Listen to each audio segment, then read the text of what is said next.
What's going on, everyone? Welcome to the podcast. As always, I am your host, Justin Harold, and with me today is my co host, Jeff Santa. This is episode 15 of the Cleveland Pulse podcast, and we are celebrating a 4-1 start to the Cleveland Browns season after defeating the Indianapolis Colts 32-23.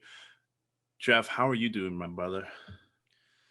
Wow, I'm hyped up. We're 8:15 the next morning, so trying to get this out to you guys. But I mean, I love waking up on Monday after a Browns win. There's nothing better. Talk about a huge impact of a game. I mean, I know there's a lot we could talk about both sides of the football, and negatives and positives once again. But that's just what we keep seeing from this Cleveland Browns team. I mean, when's the last time we've been even on like a 4-game winning streak? So I mean, 26 years. couldn't even, 26 Last years. time we were 4-1, 26 years ago. Me and Yep. you, we were not even thoughts. We were Nope. not even thoughts.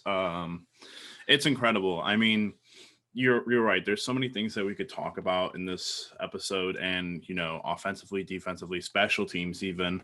But I think the one thing I want to start out with is just coaching wise, this team is so different from any other Browns team that we've ever had. A lot of times, in the past two games, you could see that the Browns were kind of losing it in that second half. We started off so well and everything, but with this coaching staff and Kevin Stefanski and everyone that he's just kind of brought around in us and onto this team, it's pretty significantly different from prior times where in a lot of cases we probably would have lost this game and probably the game before this. And so I'm really, astounded by how well Kevin Stefanski has, implemented his message and his culture already. And it just shows being 4-1 with this team that, has, in the past couple of years struggled, just especially last year with, games we probably should have won. We're winning those games now. Games that we should have won, we were winning. And a game that was very, I think, not controversial. The right word would be something like this was probably the most competitive game we have been in since week one. And a lot of people were saying that, oh, we've gotten by playing pretty bad teams. The Washington football team, got it right that time, the Bengals and Dallas. But this was, there's no taking this one away from us. We beat a very good team today. We beat a team that was 3-1. And yeah, we're moving on, and 4-1 feels great. There's times, to your point, what that you just made, there's times that literally forget that Kevin Stefanski is like our head coach, just due to like our recent history and our track record. You know, kind of diving right into it, but the sequence that yesterday was like the back of my head, I was kind of like, wow, if we have Hugh Jackson or like Freddie Kitchens in this scenario, like the wheels are just coming right off. Kick return for a touchdown, and then I believe our next offensive possession, Baker throws his second interception. And in other years, I mean, that's going to happen to a football team. I mean, I would hope it doesn't. We definitely have to square up our special teams, especially on that kick return. That's just inexcusable at that point. But there's a lot of years in the past, especially under different, head coaching staffs, where that game completely gets out of control for us. We start, having bad body language and bad team culture on the sidelines, and that kind of spirals into, the Colts maybe even taking the lead and so on. But it just doesn't seem like that's happened at all this year. I mean, besides the first game, which you tip your cap to the Baltimore Ravens and brushing that off as our preseason game. But when something bad happens to this Browns team, it's almost, even if it's two bad things in a row, it's almost an immediate response, or somebody makes a big play on the defensive side of the ball, or Kevin Stefanski with, pulls the trick out of his hat, something crazy on the offensive side. So that's been my favorite part watching this team up until this point. Yeah, and so for me, honestly, you texted me during the game that we had pretty bad, momentum management, which, you know, the kick return, it's such like a one in, like, I doubt it happens again to us this year. I hopefully say that and it doesn't happen again.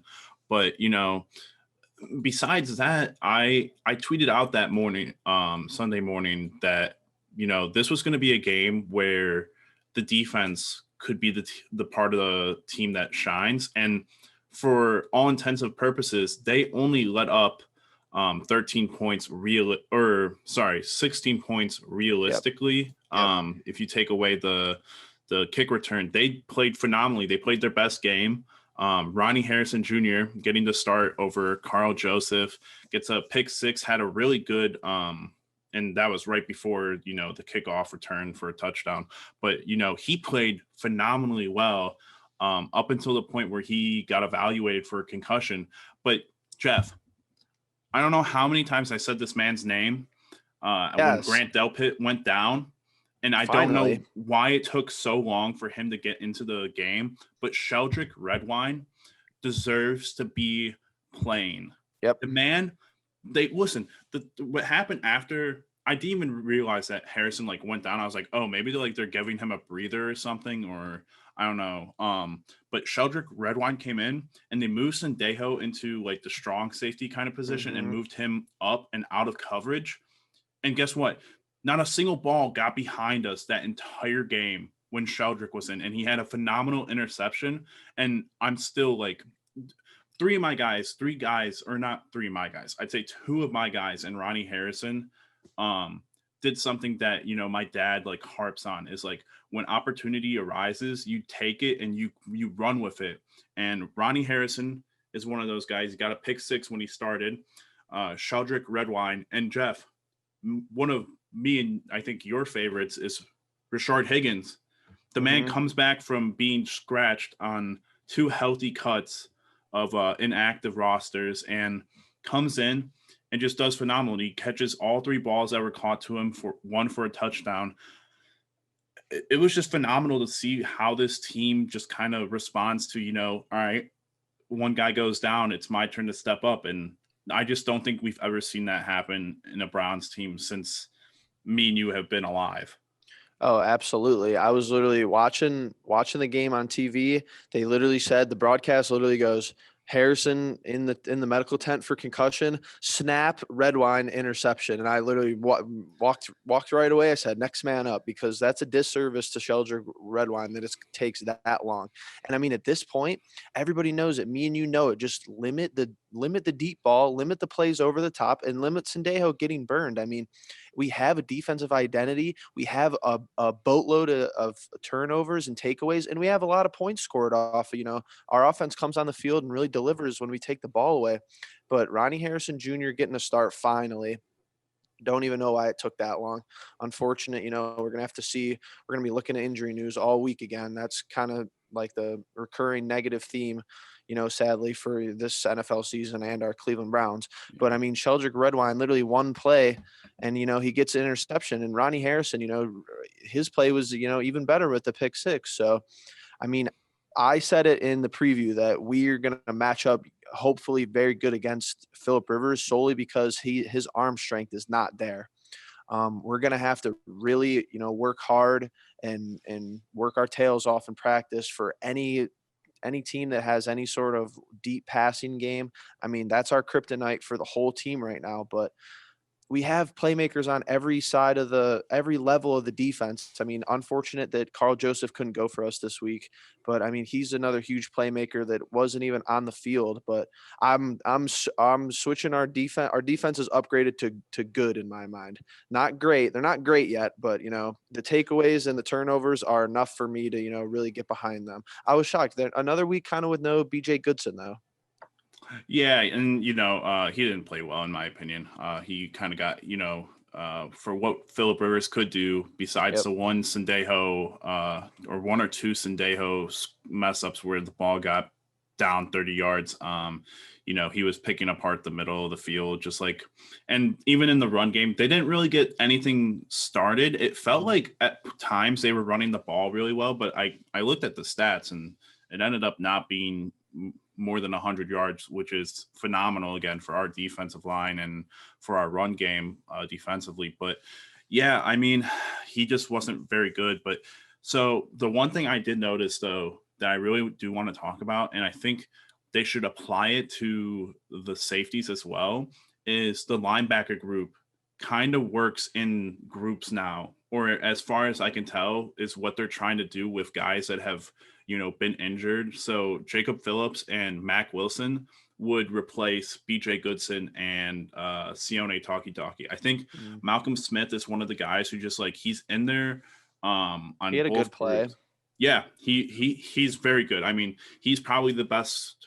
He's the most consistent, and I wouldn't say he's the best because I still think Mac Wilson has that. But he is the most consistent linebacker on our team right now. He plays very well, but they work in groups. And so my only suggestion for moving forward with the defense is that they do the same thing with the safeties where, granted, I don't want Sendejo in there. I would like for him to just get benched straight up, but I don't think it's going to happen. There's this thing that I told my dad, there's two reasons why Sendejo doesn't get taken out. It's one, because he's the only healthy one right now, and he's been on the field the entire time as a starter. And then two, there's the winning bias where you don't fix what's not broke. And so, unfortunately, he'll probably stay in there until a significant loss where it's like, all right, we can point to a few plays that, changed the game, and it's because of Sendejo. Or they'll go and look at games prior and, be like, all right, what can we fix? And they'll put Sendejo on the bench. But I think that they should work. I kind of want to say that they should work Harrison and Sendejo and Joseph and Redwine. But in reality, it'll probably be Joseph and Sendejo and Harrison and Redwine. And I think they should just apply the same mentality to how they're doing it with the linebackers. But that's just my thought on that situation. I don't know what you think. I mean, looking back at even, what you said about the defense played, this is the best defensive game we've played, but thinking back to the kick return for the touchdown, this game's like, we could go down the ifs, ands, or buts after, Baker Mayfield throwing the subsequent drive, but this game's a blowout. I mean, we played good. Don't get me wrong. We didn't play even very close to our potential on the offensive side of the ball. No. We are dinged up a little bit, which contributed. And Indianapolis has a good defense. Yes, they're, and I think that should be noted. I think for sure people should note that coming into this game, I don't know all the statistics, but they were a top 5 defense all around. Top 5 defense. Their defensive line, and they didn't even have Darius Leonard, which I mean is a good break for us. Like a break we deserve. But their defensive line played good. You could see just in our rushing stats. I mean, not having Chubb is obviously a big blow. Is Kareem Hunt's going to be a stamina? I'm probably sure his stamina wasn't 100% for this week solely because, he isn't the featured back the first 3 weeks. I'm looking for penalty stats. I can't find it. Two penalties on the Browns, penalties for 10 yards. We played clean in that aspect, but that's a huge thing for me because that's what teams in the past, and that starts with coaching. I mean, all around the board. If you have good coaching, you're going to be, clean on the penalty side of the ball. If that's one thing that we could consistently, have at a good standpoint every week, I mean, that just puts you in a good position to win ball games all around. You're not giving teams free yards, especially when Phillip Rivers can't throw a 20-yard pass to save his life. His arm's dangling by his side. But this isn't even a great game for Baker Mayfield. He probably wasn't feeling his best in the fourth quarter, and we're going to have to, keep an eye on him, but we know how tough he is. But 21-37 for 2 touchdowns. I mean, that's two touchdowns, 2 interceptions, excuse me. But I mean, think about Phillip Rivers' stat line. Our defense had a touchdown. Phillip Rivers didn't even have a touchdown in the air. So, I mean, we have playmakers on both sides of the ball. If our offense is carrying us one week or if our defense plays really good, I mean, we got options. Yeah, and just before we, kind of switch over to talking about the offense a little bit, Myles Garrett should get credited for a safety. He won't, but he absolutely should get credited for a safety and QB hit. It's technically, I mean, you're not going to get a sack on that because he didn't sack him, but Phenomenal play again from Miles. He got another sack. He influences the game just even when he isn't even back there. I mean, and another, don't mean to cut you off, but Olivier No, Vernon, that's a great game from Olivier Vernon that goes under the radar just because Miles Garrett's a stud. yeah, and you're absolutely right. But yeah, I mean, our defenses, it's getting to the point where I thought it would be with, Grant Delpit and less injuries. So I think we're really moving, and the way the games have been, stacked in terms of, since week one, since we talked about it. It's just been a phenomenal progression of how things should work and how this team is learning game by game and improving game by game. So, but yeah, we can move on to the offensive side of the ball. And so I want to start off by talking about the first half. The first half was incredible. I mean, it was one of those things where we started off really well again. We get 3 points out of a drive that maybe should have ended in 7, but 3 points nonetheless. And then, Baker just looked phenomenal that entire drive. The second quarter rolls around, and he throws for 2 touchdowns. And the first one with Kareem Hunt, credit to him and Kareem. Kareem got up for that ball, but Baker kind of made a really bad situation into a really good one really quick. I mean, he rolled out of the pocket, rolled right, and he's like, I trust Kareem, and Kareem went up and he got that ball in the back of the end zone, put it only where Kareem could get it. And then he found Rashard Higgins and on a semi wide open play, but just a really good, he went through his reads and he found Rashard and ended up for 2 touchdowns. He looked great. And even Jarvis, let's talk about Jarvis for a second. He had 3 receptions. The first one, he got really banged up, had to literally crawl off the field, which was, I mean, so much credit to him. He's such a fucking fighter, and I love him.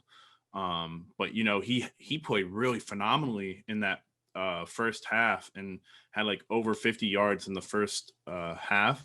But the second half, I just don't know what it was. I could see that Jarvis was kind of chirping with someone the entire game, and it looked like people were getting on him and everything from the Colts.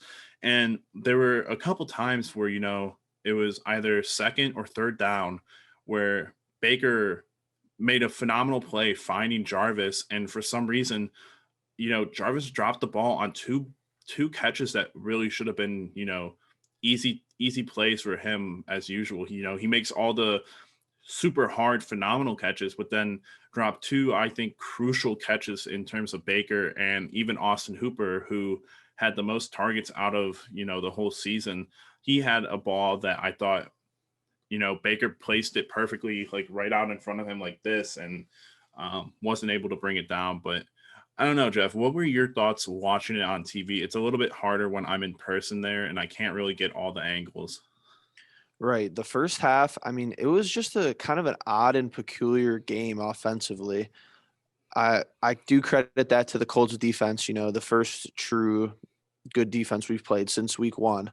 But it did really seem like we were getting everything we wanted in the first half. The play calling was substantially better in the first half. I think the story of this game from the coaches, I mean, Frank Reich, I'm not really sure how, I'm not a Colts fan, so I'm not really sure how he's been thus far in the season. But Stefanski definitely won the coaching battle in the first half. They come out and challenge the first play of the game. Some suspect coaching in the first half from the Colts, but we were getting everything we wanted. We were making crazy catches. Jarvis Landry was catching everything in the first half. Totally agree. Baker was fitting balls into windows I haven't seen him fit balls into in, I don't know how long, especially to Hooper. A couple of those throws to Hooper. I love that energy though. And then in the second half, kind of just something we saw in the Dallas game. And I do credit this to some halftime adjustments. That's probably the weakest point in Stefanski's resume this far. I feel like he's kind of got outcoached in the second half for, the last two games. But I mean, just some unfortunate things. I mean, we don't have Nick Chubb to rely to. When we have a lead, the lead with Chubb and Hunt is obviously way better with the lead with just Hunt, because if we could just pound the running game in the second half and just eat time and win time of possession, I mean, that's your formula. But Another big thing is Wyatt Teller getting hurt. Just less presence in our run game, I think, caused Stefanski to throw more with Baker and, cause some shorter drives and get our defense into spots where we needed them to come up big, and they did. I mean, you talk about the Myles Garrett, the pressure on the safety, and I mean that's the play of the game for me right there, especially being up 7. I believe it was 27-20, and then it was 29-20 after that. Yeah. So I mean that's the momentum swing we needed at that point in the game. Yeah, and so Jeff, can you talk to me about on TV what they said was wrong with Teller? Because I'm pretty sure I saw him like ready. He was good to go on the Mhm. sideline, but I Yeah. think it was just one of those situations like with Jack Conklin in Mm. the Thursday night game where they're like, Chris Hubbard, he's very serviceable. He's very Yep. good at coming in and kind of plugging in wherever we need him, which I give him a huge, again, another one of those guys who, your number's called and you take an opportunity and you run with it. Did they give like any update on his situation? They flashed his graphic and just said questionable. I don't know if it was his groin but I don't even really remember. They just said he was questionable, but I did see him. He was like warming up on the sideline, and then his helmet was in his hand. So I Right. mean, if we crucially like needed him for like a game winning drive, I'm assuming he probably would have been, wanting to be out there. But I mean, no point to rush him back when we kind of had things under control. Absolutely. Yeah. And so going back to your point about just like how the second half has looked in the past. Now, obviously, these past 2 games, we entered the second half without Nick Chubb, like you said. And that plays a big part. But I also think the part that gets me the most, and I saw it on Twitter, was, Kevin Stefanski, he needs to know on first and second down that he doesn't just have to run the ball. But he gets into those situations where he thinks, and I'm perfectly fine with it because it opens up things later on. And it did, the running game opened up a lot more in the second half than it was in the first half because he stuck to the run game. But um, it's just, for me, he has designed plays where he gets the wide receivers open and Baker, that little out route that Jarvis ran like a couple times last week where he was, Baker fits it in the pocket and it's perfect. It's right into the sideline and everything. I just don't know why he doesn't do that on first down and, get it to like 2nd and 5 or 2nd and 3 more often. And it's just like it's kind of predictable. It's kind of predictable about Mhm. how he's going to run it on first down or run it on second down. The most unpredictable play though he had all game was probably the most crucial with Dearness Johnson on third down and like 8. And Rashard Mhm. Higgins has a amazing block downfield too, which it was awesome. I was like going nuts over that.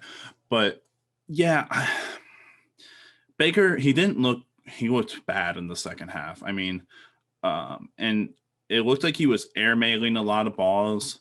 He said himself like that was like his worst game, and I agree. I mean, Yep. it's the first time he threw 2 interceptions this season, but I just don't know what it was. But also, I just want to make it like a clear point, like if we had Phillip Rivers and we swapped the games for Phillip Rivers and for Baker Mayfield, I think Indianapolis probably would have won that game. I don't know that Phillip Rivers could have, he looked awful. I talked Yep. about it. I don't think he has it. He's old. He's getting old. And all these, some of these quarterbacks, they're, Aaron Rodgers isn't quite as old. I think Drew Brees would technically be up there. I don't like Tom Brady. I don't like to talk about Tom Brady. So, but these guys are just kind of regressing. But I think we all need to just like pump the brakes on, kind of just like always slamming Baker because Oh, for sure. I'm sorry for all of those who don't believe it, but he's our franchise quarterback and you're just going to have to get used to it's not always going to be pretty. It's not always going to be what you want it to be.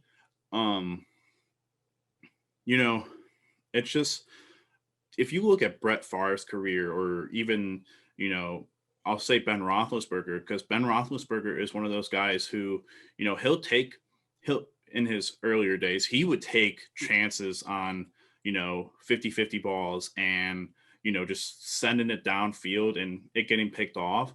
It's not going to be clean games like every time. You're not going to get the 2 touchdowns and 300 yards without a couple interceptions. And the big point is that he just minimalizes those kind of plays. And I think he did do a lot of things really well. He made a lot of good situations out of being pressured and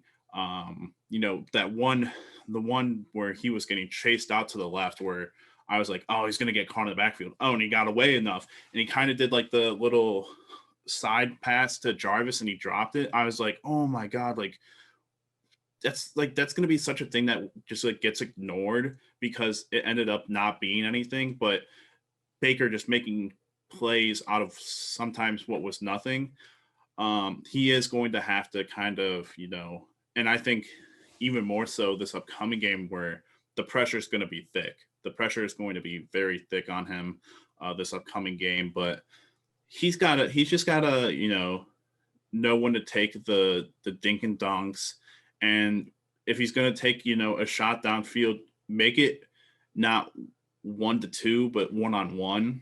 Because when there's 2 defenders around it, there's sometimes where I even go like, ooh, like don't like the Right. one throw to Odell where it bounced off his bicep. Lucky.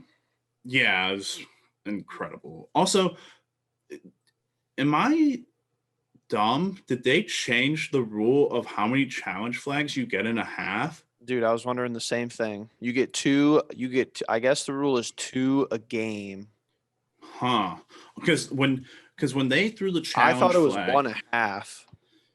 oh, you know what? For some reason I just thought it was 1 in general. You get 1, and if you lose it, it's gone. But Well, like if you win it, you get it back.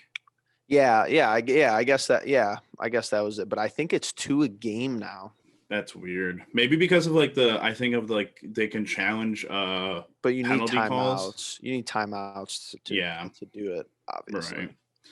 But anyways, Baker's gonna, today was, or in the first 5 games, we won this game, so people really shouldn't be bitching and moaning for any real reason. But just kind of like accept that it's not always gonna be pretty, is what I'm gonna say with Baker. Yeah, I mean, I think the underlying, if you could sum up this game kind of with one underlying message is that Baker Mayfield was just a little bit more youthful and a little bit more athletic than Phillip Rivers. Like you said, he made plays, getting away from pressure, and that's what Phillip Rivers really couldn't do. And, we had the better defensive line yesterday. Sorry, Phillip Rivers. Like, we're going to be on you. I mean, your pressures on dropbacks are going to go way up when you face this Cleveland Browns defensive line. But yeah, I mean, it's just the Baker slander is. I never hear anything good about the kid when he does, when he plays good. But then as soon as he, has an average or below average game, he's just, oh, this and that. But I mean, he's better than a lot of people. I'd rather have him than Phillip Rivers there. He's way better than Sam Darnold. Sam Darnold's a bum. And Gardner Minshew's not very good. I mean, there's a lot of people in this league that he's better than Carson Wentz too. I'm sick of Carson Wentz get the benefit of the doubt. Oh, he doesn't have it. He doesn't have anybody. I don't ever hear anybody say how if Patrick Mahomes was on a different team, if he would be good or that's stuff like that. That's the biggest That's what I'm saying. That's like the mic drop that people just like don't want to accept with Patrick Mahomes. Yeah. Is like Patrick Mahomes landed in quite literally quarterback heaven when he got drafted. He got drafted into a situation where the team was already so good without him. They were already a playoff team without him. Mm-hmm. And next year they let what's his name walk, and he gets Tyreek Hill, Kareem Hunt, Travis Kelce, and Andy Reid as a head coach. Like, yep, an offensive line you got Pro Bowlers and everything. It's just that, but that's a whole nother discussion. But I think, and all 3 sides of the ball, special teams included, I hate to not at least mention it, but Jamie Gillen did a really good job with punting the ball and getting us into that situation for Miles to go and get the eventual safety, intentional grounding play. But there's always room for improvement, especially with, I think just in the minor things. I think if, and you said it, we'll be looking at the injury report this entire week, but if we can get healthy and we can have, You know, if I could have anyone come back right now, it would probably be Ogunjobi because I think it was missed this week. Yep. Um, but I think if we can just get somewhat, if we can get a couple guys back for this game, this next game is going to be huge. I mean, this game was big. This game was big, um, no doubt. But this is a divisional game.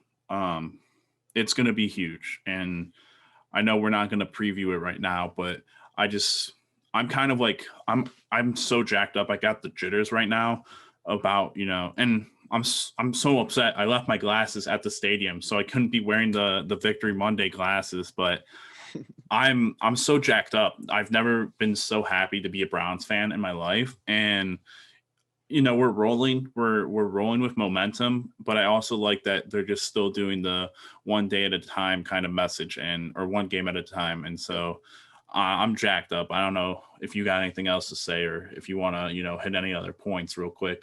Just a couple things, because you brought up Gillen. I think that's probably the best.